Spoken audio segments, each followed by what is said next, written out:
What's up, everybody? Today I'm reviewing the Xvive U7 wireless saxophone microphone. I am out here because I just did a range test, which we will get to later in the video.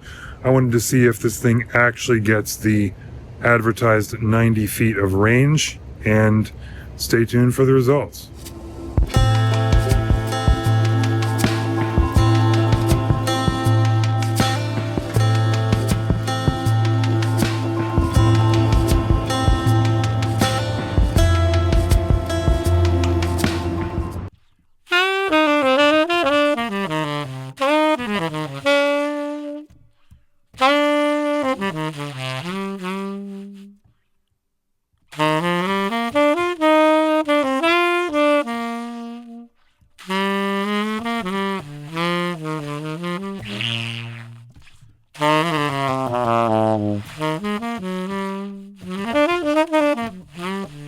What you were just hearing was me playing directly into the Xvive U7.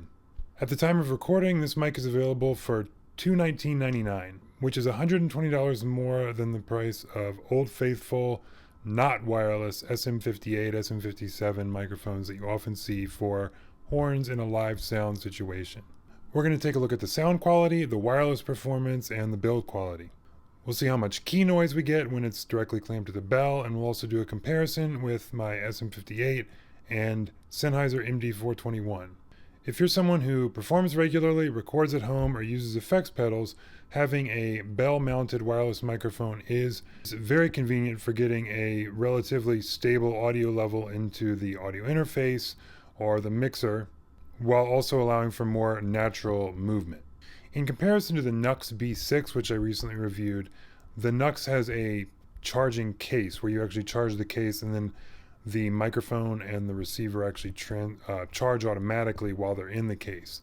This does not have that. In terms of build quality, this is mostly plastic, but the part of the housing around the XLR plug is metal, and it does feel pretty high quality overall. As long as you keep this in the case when you're not using it, I could see this lasting for many years. The battery life is supposed to be about 5 hours. I haven't tested the battery life for this one yet, but I did use it for 2 or 3 hours during the recording of my video and my test today, left it on and had no issues. So let's do some side-by-side listening and then check out the range test.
Now, to my ear, the $100 SM58 sounds a lot better than this $220 wireless mic, but it's a wireless mic, so it depends what you're doing. If you need a wireless mic for the type of performance you're doing and you don't have the budget for, a $500 DPA 4099, which is what I would recommend for a professional, plus the wireless system to go along with that, which is going to run upwards of $1,000 potentially, with the mic and the wireless combined. If you don't have the budget for that, this might be a good option if you need wireless. If you're just trying to record at home, I would recommend not using this type of mic. I would recommend using a decent, inexpensive condenser or dynamic microphone. Rebin mics are expensive. They sound the best, but they're very expensive. One of my go-to mics in the studio would be a Coles 4038. It's about a $1,200 microphone. So, we're comparing kind of apples and oranges there. But in this situation, you know, to me, the 421 and the SM57, or sorry, the SM58 sound much better than the U7. Just added a little piece of foam under the clip because I wanted to see if it would help with the key noise.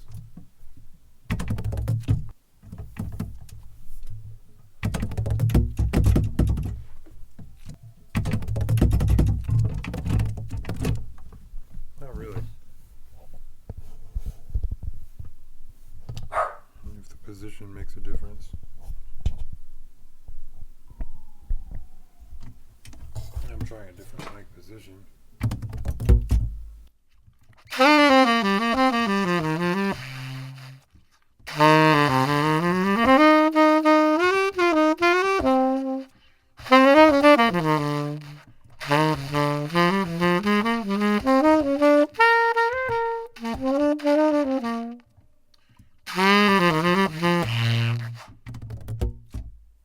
And let's look at the range test now, because they claimed 90 feet, but I found that that was not the case. All right, let's do the range test. 0, 5 yards, 10 yards, 15 yards, 20 yards,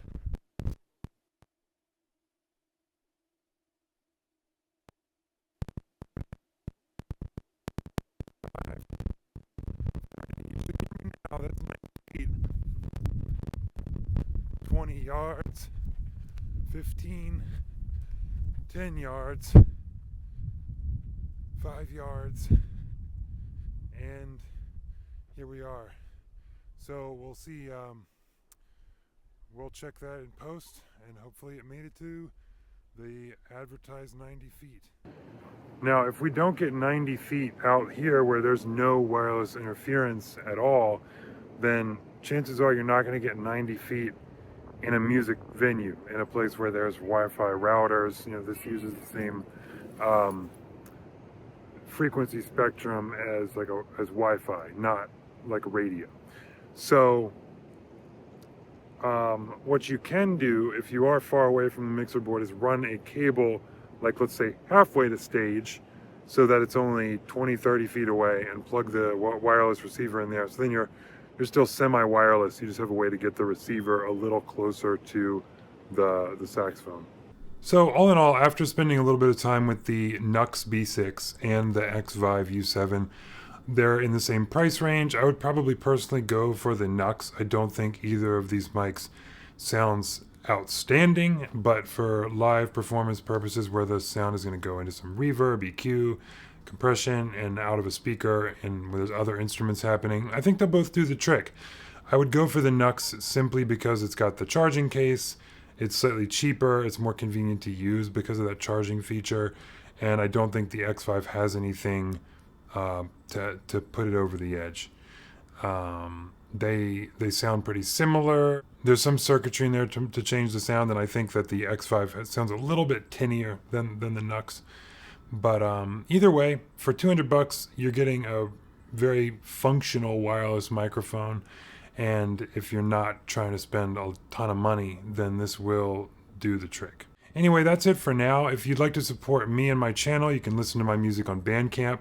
And check out my website, sign up for my mailing list. I have a lot of free resources, saxophone lessons, saxophone videos. And that's it for now. I'll see you next time.